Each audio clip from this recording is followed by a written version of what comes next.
Good evening, everyone. I'm Jade Hindmon, host of Midday Edition on KPBS. Welcome to Priced Out, diving into the cross border housing crisis. The idea for this discussion came from you, our audience. KPBS staff have been out in the community learning what issues are important to you. And you told us the high cost of rent in our region is one of the most pressing challenges you face. For some of you, that means moving across the border to find rent relief. But rents in Tijuana are rising twice as fast as those in San Diego. We spoke with Hanar Valladolid about this, and he's a real estate broker at Bustamante Realty Group in Tijuana. The market has definitely gotten more expensive, and especially the rents, more so than the price of sales, are going up because of the Southern California San Diego factor. So the question is, how is that affecting neighborhoods in Tijuana, and what cross-border solutions could help address the housing crisis? We'll be diving into those topics and more this evening. If you want to participate, please drop a question or comment in the chat. We have KPBS staff looking at your comments on Instagram and YouTube. Now it's my pleasure to introduce our panel of experts this evening. First, we have KPBS's own Gustavo Solis. He's our border reporter. Also, Denora Gonzalez. She researches urban economics and housing studies at Tijuana's El Colif University. El Colef, rather. Hello to you. And lastly, Teddy Cruz. He's a professor of public culture and urbanization in the Department of Visual Arts at UC San Diego. Hello to you, Teddy.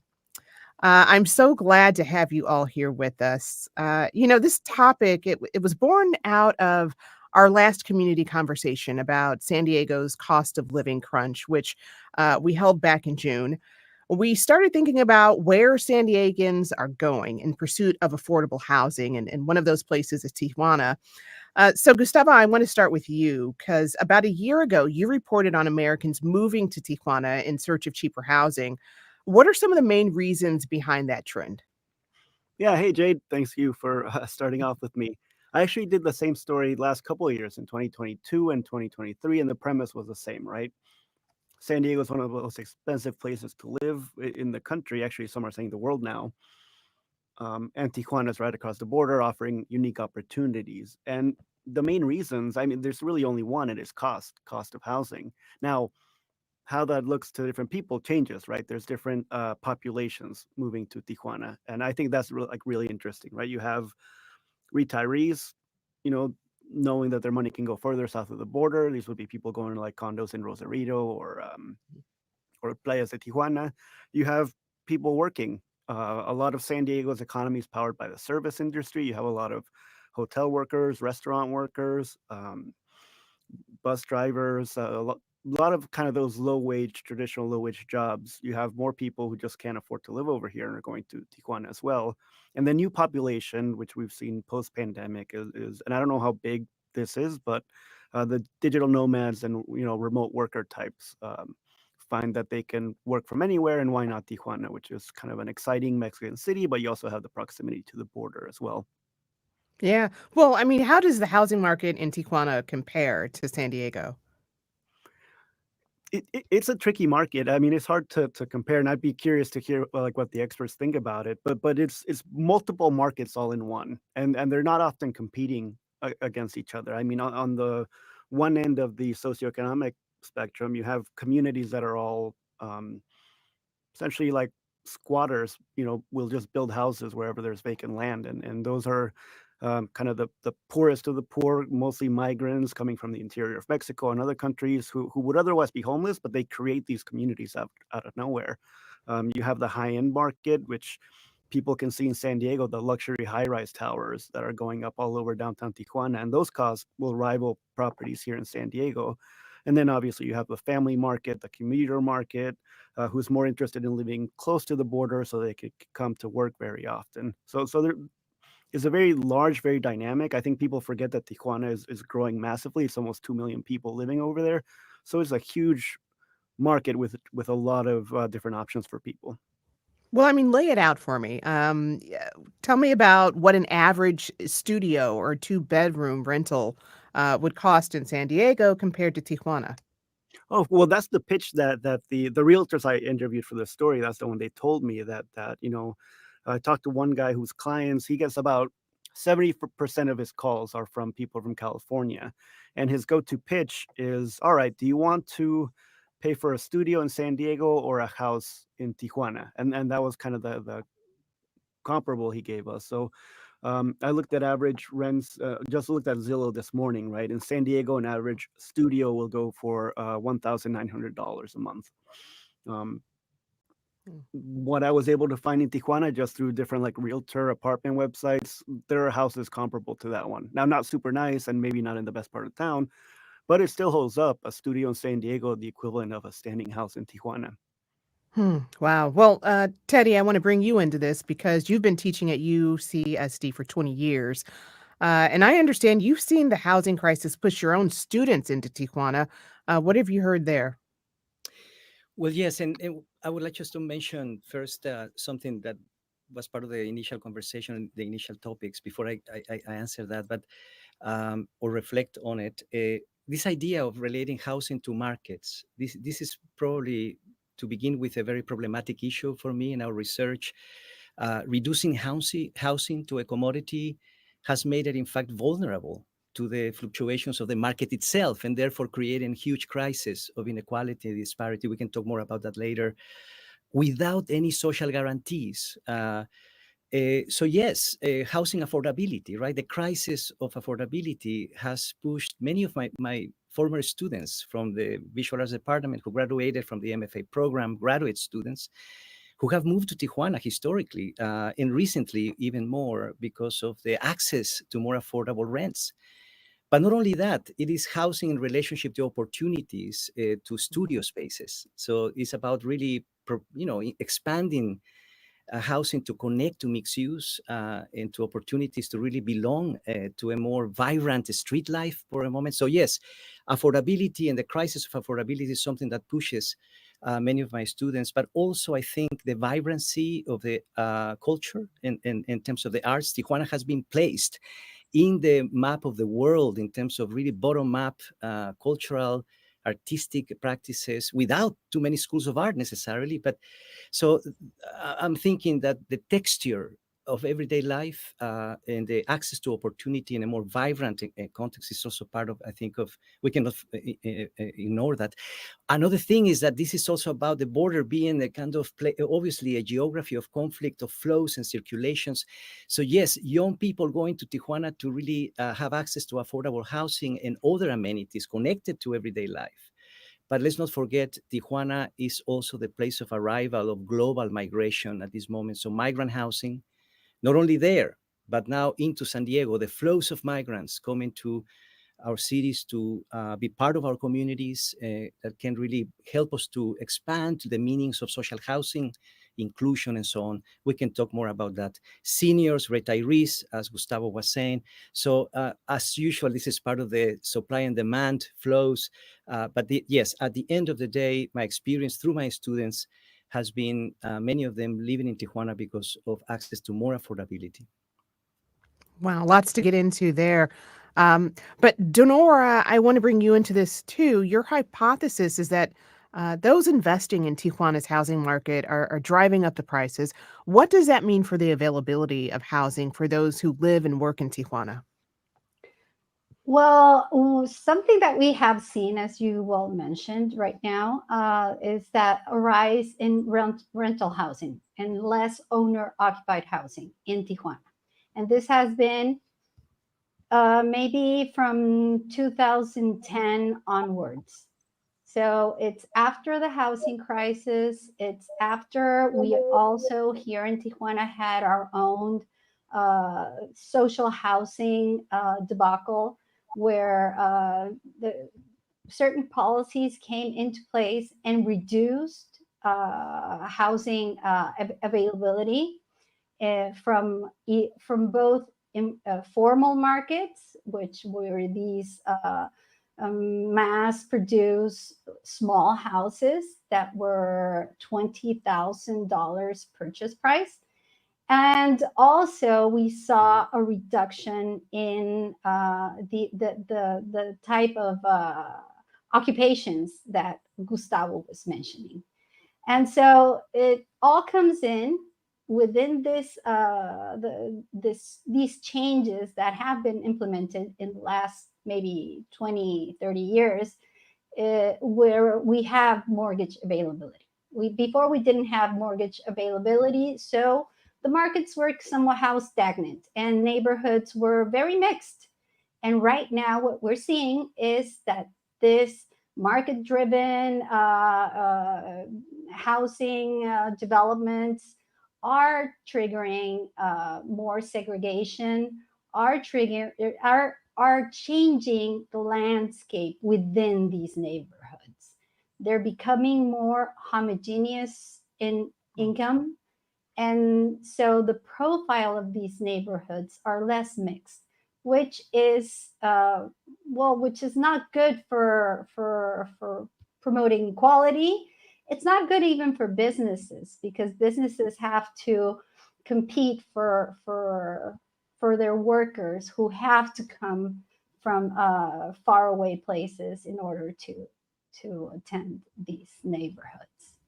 Yeah, that certainly changes things. I want to bring our audience into this because we got an Instagram comment here from GM Malio. They say good housing data for Tijuana is actually hard to find. For example, the sales prices of homes. It's not publicly available. Denora, is that something you've noticed as well? Yes, the sale prices of homes, it's something very difficult to find. It's not public. In my research, what I have done is over 20 years, I have accumulated a mass database of housing prices so we can see how they have evolved. And something that we can see is, for example, that kind of checks in with what Renato was saying, was that the evolution of housing prices is really has really ramped up in the last 5 years. And it's, for example, in San Diego, it seems that the average price has grown around 60%.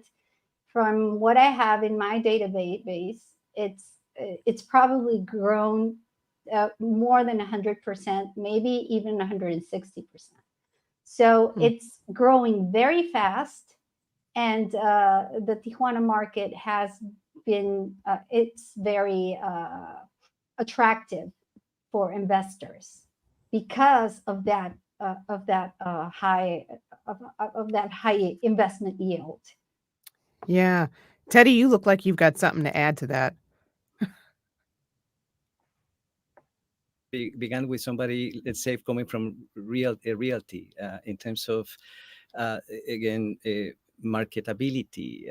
And again, this idea of mortgages and the whole neoliberalization of the banking industry since the 90s has really produced a lot of havoc in the context of the erosion, ultimately, of housing as a public good.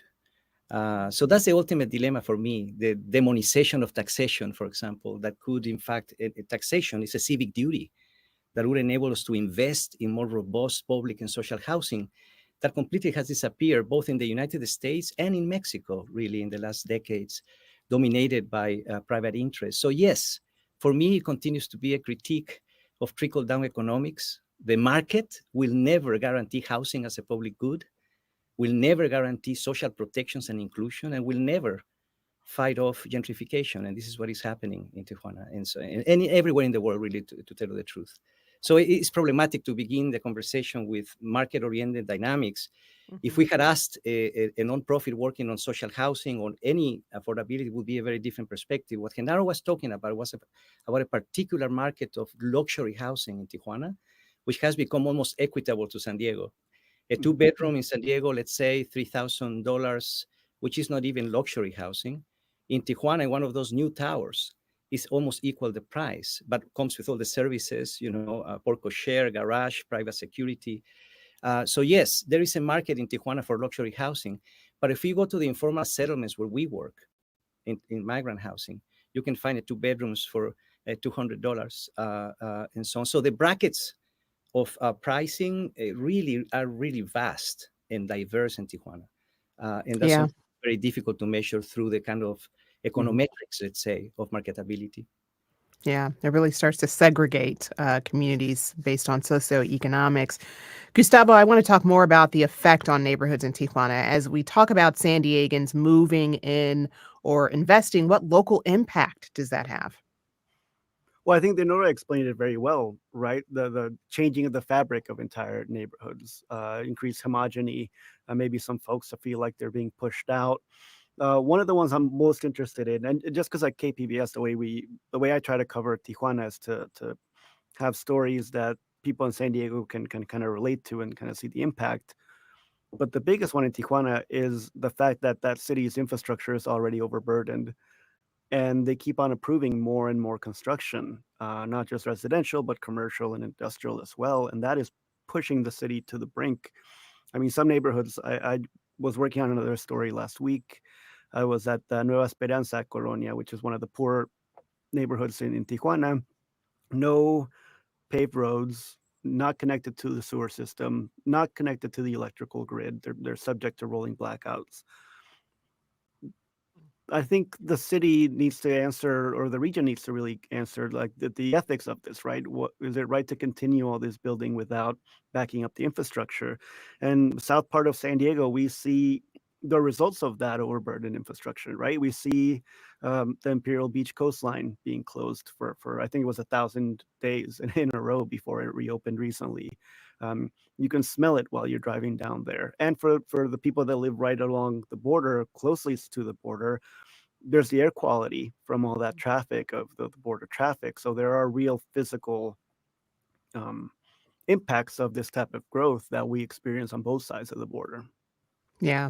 Well, and I definitely want to get that into our conversation about the environmental impacts of all this. But, about what you were saying earlier, Gustavo, we actually spoke with Evelyn Sandoval, who moved to Tijuana with her husband in 2021 as an American citizen of Mexican descent. And she told us that she actually feels guilty living in Mexico. Take a listen. I'm the gentrified and the gentrifier, and it's just hard. It's weird living in between both worlds. Because I am the problem, but like I'm only the problem because there was a different problem that pushed me out. Well, Teddy, talk a little bit more about that. I mean, can you help us understand the economic disparity that exists in the border region? Thank you. What a powerful reflection of Evelyn. Interesting. Yes, I mean, Tijuana, San Diego is a global microcosm of urban asymmetry, of a huge disparity and inequality. Um, Very few places in the world you can find where the most expensive real estate, as the one found in the edges of Rancho Santa Fe, not that far from my campus, is barely 30 minutes away from some of the poorest informal settlements of Latin America. So this is definitely a place of radical inequality and disparity, socioeconomic, but also environmentally. And I think this is reflected and physicalized in the way that many of these neighborhoods are transforming, the kinds of images that Gustavo painted for us in terms of lack of infrastructural support and availabilities, the impacts of irregular urbanization, informality, which more and more are creeping into our cities, obviously. So these are very interesting processes of transformation that we need to witness, but also through them reorganize our political economy in the construction of housing, in this case, and infrastructure. There are many issues that are interesting here. Imagine the minimum wage in San Diego is $16, let's say, an hour. Mm-hmm. The minimum wage in Tijuana is $16 potentially a day. Okay, so the disparity is huge in many ways. And that really reflects itself in budgetary issues from both municipalities, the investments in education, and et cetera, et cetera. So I think this idea of how these two cities can collaborate in checking, in really figuring out how to connect their own policies to mitigate the drama of this disparity, I think is something that is necessary and urgent at this moment. How to reduce that bioregional, let's say, sense of disparity. Well, and something that really stands out to me is the minimum wage here versus what one might be paid per day in Mexico. I imagine that the lower minimum wage means those living and working in Tijuana have a difficult time keeping up with some of the higher rentals. We heard from George, one of our listeners. He told us he's been living in Tijuana and working in San Diego for the past 8 years. He's seen rentals in Tijuana listed at prices only those working in the US can afford. He said that marginalizes people who live and work in Tijuana. So, Denora, we've got a complex cross-border economy between San Diego and Tijuana. Can you give us a quick overview of what this economy actually looks like? Well, we can see that, for example, in Tijuana, you have around 68% of people making between 1 and 4 minimum wages. So multiply those $16 from to 4, and those are like around 60%, 68% of the population. So that's a big chunk. And these people, or most of the population, used to be able to find housing or find their own housing through the informal settlements or the informal markets. They would either buy their land plot and they could build a house. And this was a big chunk of how populations solved their housing needs. This was before the financial reforms. And now with financial reforms that try to bring more adequate housing, but in certain terms, they failed. So policy just forgot about housing, and people are being pushed out of both housing markets, because right now, even land that could be used for progressive settlements, that would be like informal type settlements, uh, they're not. It's not going. It's not available because it's so needed for industrial development, for even for other types of activities. So right now, what we're looking at is a need for land, or in the high price of land. And something that Teddy mentioned, that Teddy mentioned taxation, that we shouldn't be afraid of taxation. And that's very important to say here in Tijuana, because one of the most enticing things of investing in Tijuana is precisely that you have very little capital gains tax paid on your real estate. It's so it's almost nothing. People in the municipality say that they can't, with the capital gains tax doesn't even cover trash collection. So you don't have money for infrastructure. You don't have money to do cross subsidies and make these neighborhoods better.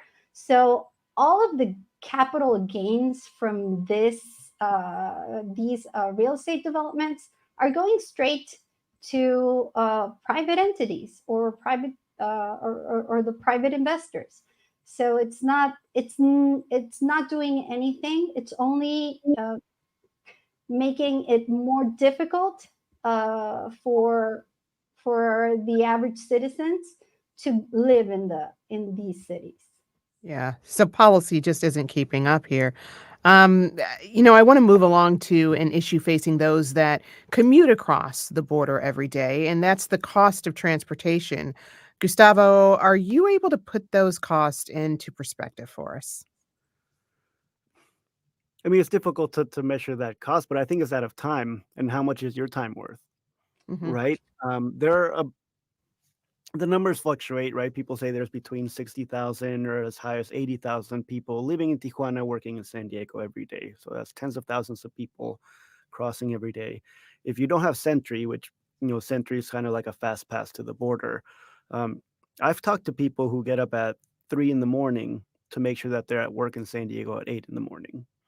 Um, And then recently in the drive back home, it's been an hour to get back home anyway. So you're working 8 hours and you're in the car like 5 hours. What kind of toll does that take on somebody? Right. And that's something that comes up with realtors I talk to, who say, people are lured by the relatively affordable rents, but then they're told about those hour-long commutes, that your entire daily schedule revolves around how long it takes to cross the border, and that takes a toll. And for a lot of people, that's a deal breaker. Yeah. Well, I mean, as you've laid out, the commute can be really taxing. I want to bring in another comment from our audience. Nicole A on YouTube says, I worked in an alternative hospital in TJ for 8 years. The commute was hell, but I could not live there. I lived part of the time in Chula Vista. Renting is not easy. And then you run into the water. So, Denora, what other kinds of impacts do long border wait times and commutes have on folks' daily lives? Well, they have to spend all this time just crossing the border, so that's something that they do evaluate when choosing to if they want to live in Tijuana. So what I can see through the census data, it's that probably the wait times and these these costs of living in Tijuana are only are only taken by these workers who really need to take advantage of this cost of living differential. For example, we have that for the most part, people who live in Tijuana and work in San Diego are workers that make less. They make less than what it's called um, living wage. So they are healthcare workers, sales employees, cashiers. Maybe the group that makes a little bit more are all those people in the construction industry, like welders, masons, plasters, and these people, you can see that they're in jobs that already demand a lot of them physically, so you can imagine how much it also impacts their quality of life if on top of that, they have to spend 3 to 4 to 5 hours for a daily commute. Right. And then there's all of those idling cars that And that then there's all of the create an idling environmental cars. issue. Yeah, because Yeah. most of them cross the border uh, through with a car. Mhm. Yeah. What I want to talk about that a bit more because I know that was something, Teddy, that you brought up earlier. What is the impact on the environment from all of that? Well, I mean, exactly that. I mean, imagine thousands of cars idling every day in these huge wait times. No wonder San Isidro is one of the epicenters of environmental injustice because of its air quality. Forever, this community has been, Casa Familiar has been advancing projects and initiatives for environmental justice because of its air quality. So the impacts are unprecedented. And I think that I wanted to also connect it to this border economy, as you mentioned. I mean, the supply and demand, the historical interdependence at times when already, during the prohibition years, Tijuana became the mecca of point of arrival, becoming really making it in one of those entertainment cities that became so famous. And obviously there is NAFTA, the impact of maquiladoras, the free trade agreements that produce a lot of havoc also environmentally speaking, because these factories place themselves next to the informal settlements to extract cheap labor without investing through taxation or any other regulation support for producing transportation and affordable housing for their workers. And the health crisis, right? The lack of affordability, the high cost of prescription drugs in the United States produce the medical tourism in Tijuana. I mean, the number one business in Tijuana is pharmacies. And precisely because of that, there are possibilities of expediting certain demographics. So there are special passes for people who really take advantage of these medical tourism, a huge industry of medicine and hospitals. So one wonders if these interdependencies that are driven by economic supply and demand could also be paired or supported by diversifying the way of crossing to really support particular demographics that really workers going in one way, in one direction, and just like Newsom, our governor recently actually, I forget what is the name of the law that he passed, making it possible for students in Tijuana who live in 45-mile radius of the border to pay non-state state tuition, and so in other words, we could begin to recalibrate our these dynamics based on really understanding those economic and hopefully environmental interdependencies. Yeah. Well, and what you mentioned there is, the start of a really great solution to all of this, and I want to definitely talk more about that. Nicole on YouTube says the pollution near the border area is horrendous, and my heart breaks so much. The people who live on the hills and get water brought to them 3 times a week, it was like that when I lived there. Yeah, that's what she says. So, Denora, are there any proposed solutions to address the long border wait times and the issues that that brings? Well, there have been different proposed solutions, like maybe bringing back the hub lane, or there are always groups, community groups that are pushing for less wait times, and they've come up with different solutions. However, it's always complicated because border security is the priority.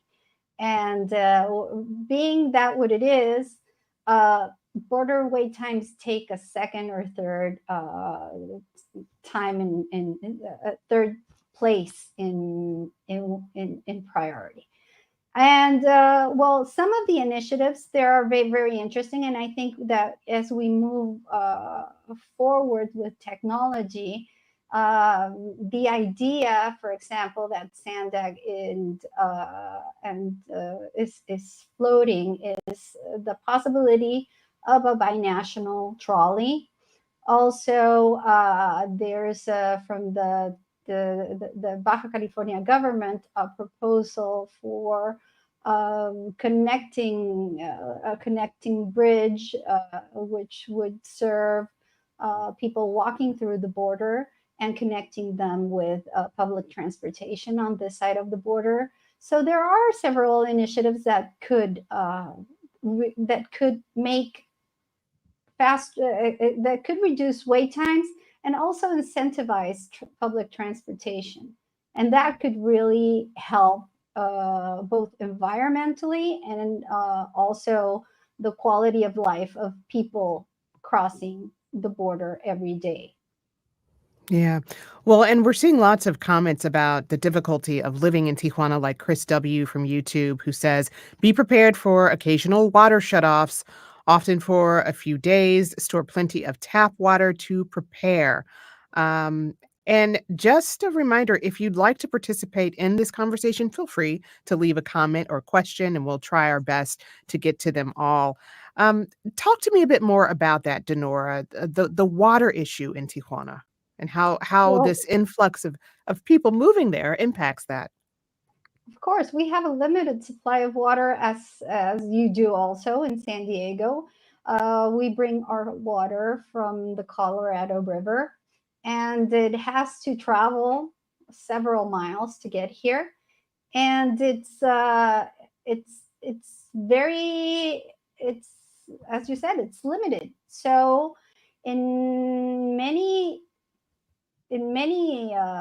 neighborhoods where they could have water shutoffs, but as the city grows, these are becoming more and more often.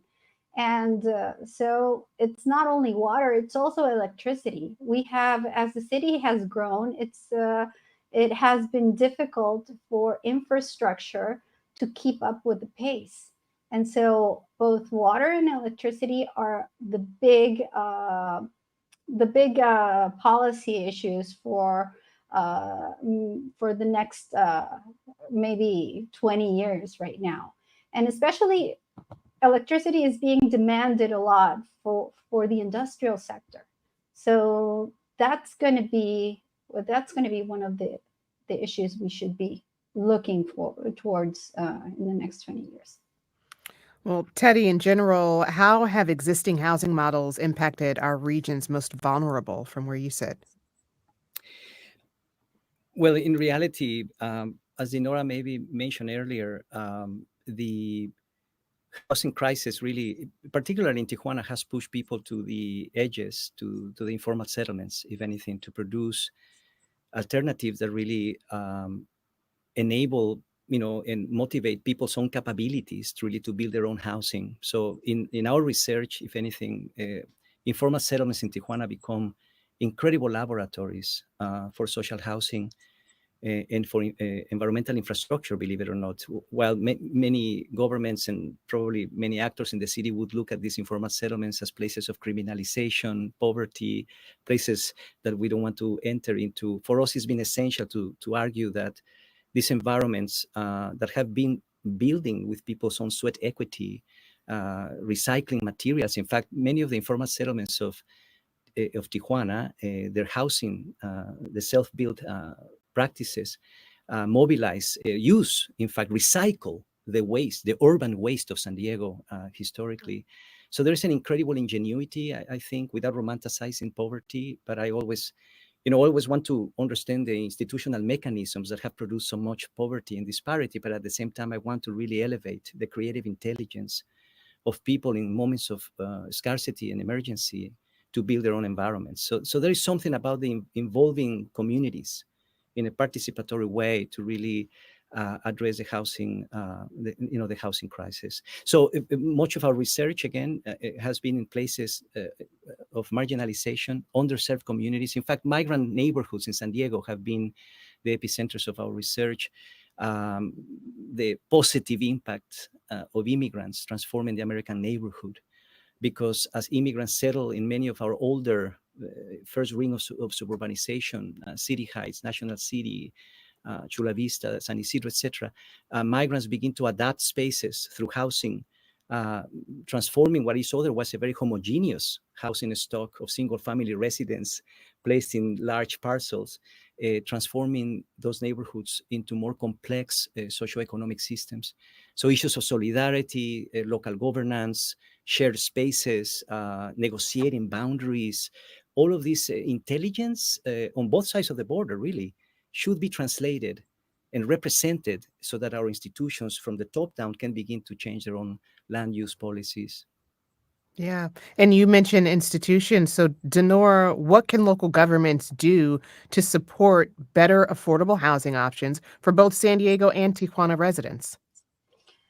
Well, right now, I think some things that should be addressed is the issue of property taxes and land value capture tools in order to generate some cross subsidies and really invest in the infrastructure and everything that is public, like public roads, and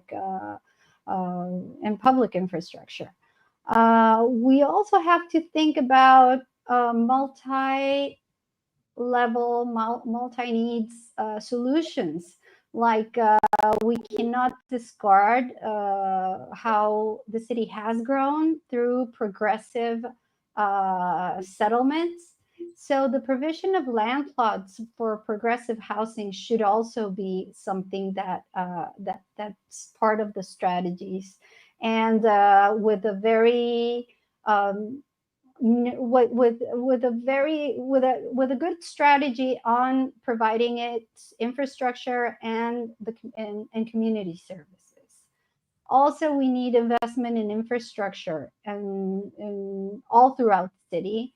And well, these things are things that have to be addressed, and mostly through looking for alternative funding sources, because we are in Tijuana and many municipalities in Mexico very dependent on the federal government for these types of investments. So local sources for financing everything that's public is something that should be explored. Yeah. And also, public rental schemes maybe should be part of the whole solution. And I think those are things that we can look into. Well, and Gustavo, one of the things both Denora and Teddy emphasized is the need for collaboration. So, what other binational solutions have been proposed to address the cost of living on both sides of the border? Well, none that I'm aware of, right? And I think the experts can weigh in. I don't think there really is anything that addresses this issue. Part of the problems, as they've alluded, is that in Mexico, the sphere of political influence is very much in Mexico City. So it's hard to get things done the further you are away from Mexico City. And similarly, Washington, D.C. doesn't really know about what's going on in the border between San Diego and Tijuana. Um, but no, other binational solutions to addressing the cost of living. There's been a slight minimum wage increases in Tijuana, but as we said, I talked to women who work cleaning warehouses. They make $100 a week. Incremental change to that salary is not going to substantially change. I think we do need to recognize that there are a lot of people and companies and entities profiting off of what's going on in the border right now. It's not a lack of resources, it's a lack of who is getting those resources, because the cross-border trade is measured in the billions. Um, the a lot of people in San Diego are making a lot of money off of housing. And it's not really trickling down to the people who are impacted by it. So sorry to be a downer, but I'm just not seeing any leadership from the political class. And in terms of the market, I know there's a lot of people that respect the free market and we're a capitalist society. But the last decade and more has shown us that the market does not care about these issues. The market, at least historically, is not supporting affordability. It in some ways, I think people could argue that it hinders it. So Mhm. yeah, I don't think there's any real serious conversation to addressing the root of some of these causes. I mean, yes, like Denora had said, a cross-border trolley or even a cross-border ferry, that would make it a little bit quicker to cross the border, but it wouldn't impact any of the factors that's driving the move from San Diego to Tijuana or vice versa. Yeah. Well, I mean, I'm curious to know, and if any of you know, like, is there a way for one who lives in Tijuana to capitalize off of um, the influx in the need for people to find more affordable housing who are coming in from San Diego? Oh, yes. I Tell me mean, about that. Yeah, they okay, wouldn't be yes, able to work. of course. If you're a homeowner, if you have a plot of land and you're seeing all this demand for housing or for rental housing, of course people are subdividing. Of course, even in it's in different scales, in different segments of the market, if I may say it that way. For example, we can go to the examples that Terry was bringing from the informal sector, where there's more needs-based economy. So people there, if they have a home, if they have some extra space, they might subdivide and rent out those spaces to whoever wants to rent. And also in fancier neighborhoods, maybe Playas de Tijuana, for example, has lots of subdivisions and rental small rental properties, or within their properties, they're probably renting or subletting, or it's of course they're taking advantages. This is not just this is why it's so hard also to provide a comprehensive policy, because for example, if you tax all these people, all people with property, this is taxing around 60 some percent of the population, which are the houses that are owner occupied. And so it's most of the population that occupies their home and that they see and they have a vested interest in their property prices rising. Mhm. Teddy, you almost look like you got something to say. Yes, no, I wanted to get back to the innovation aspect because there is a lot to be done, I think, or expand based on this, how these two cities relate and not to each other. I think that um, unfortunately, in other words, the question is, what do they learn from each other? I think Tijuana and San Diego. Unfortunately, in many cases, Tijuana has expanded itself in terms of its own growth, imitating the selfish sprawl of Southern California in terms of cookie cutter housing in the edges, without paying attention, again, as I was saying before, to the vibrancy of incremental housing infrastructures in much of the informal sector. And these sort of misunderstandings continue to happen, I think, by which are typical. I think often cities, nations want to import the symbols of progress without understanding that the true sort of innovation is already latent, is already inherently part of the everyday life of their own, the way the city has evolved. Innovation for me has been about paying attention, in fact, to those invisible at times patterns of growth that are participatory, that are at times bottom up. We have begun to rethink housing. I think the major problem with affordable housing and housing models in both places is that housing is understood only as units on their own. And in places of poverty and in terms of housing crisis of affordability, units cannot be left to their own devices. They cannot just be about cheap units, but units need to be embedded in an infrastructure of support. Services, social, economic, education.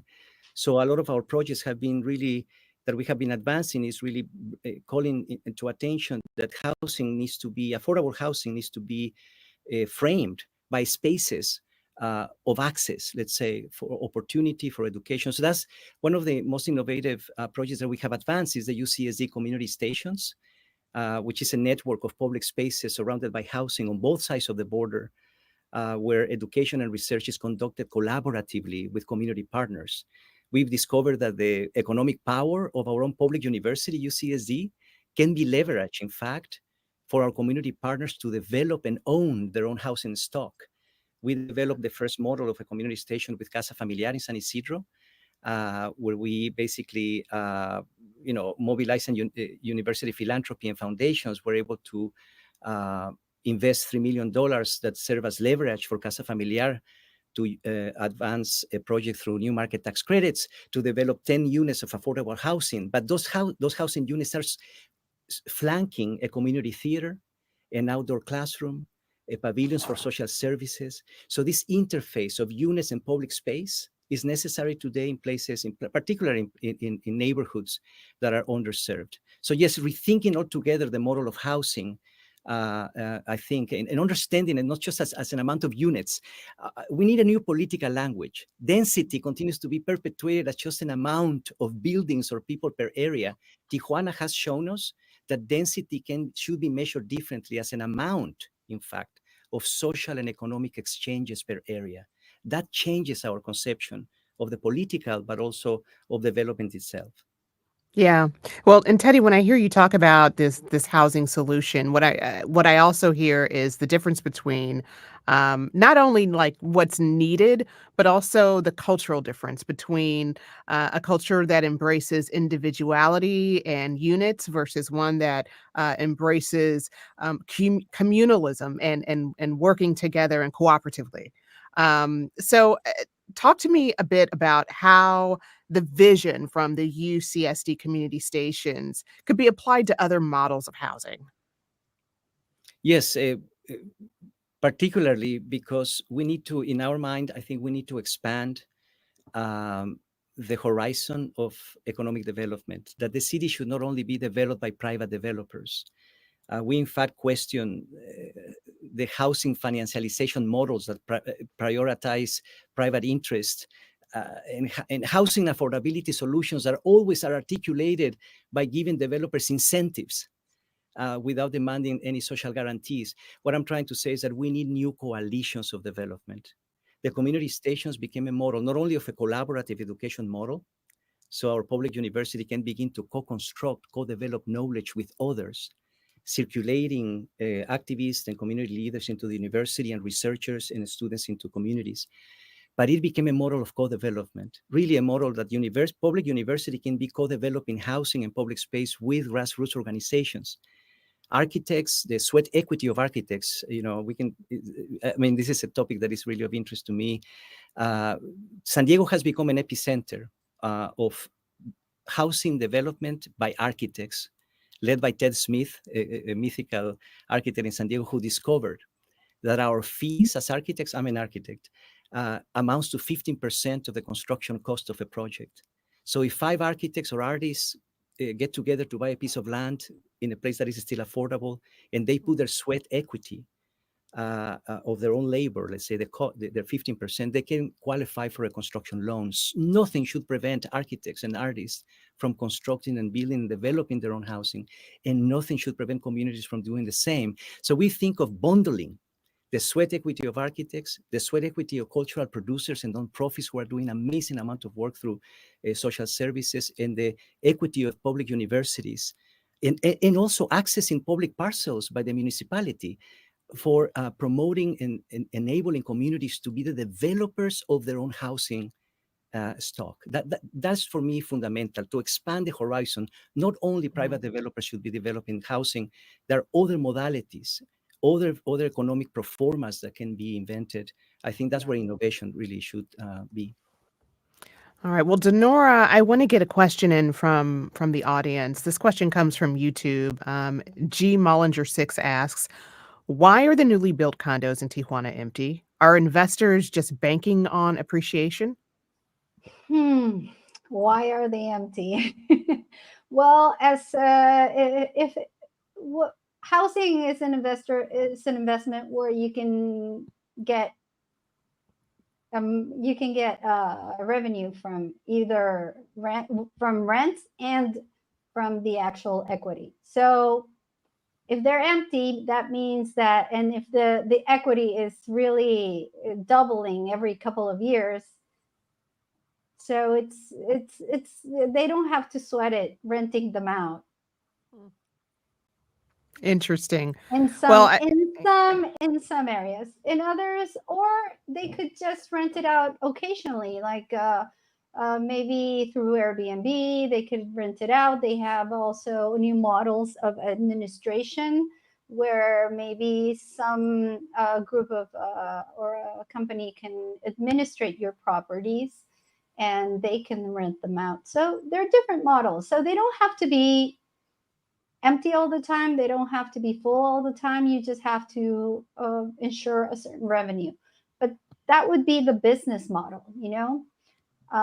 So it's part of real estate economics. It's how much you can get from that investment, and does it need to be occupied?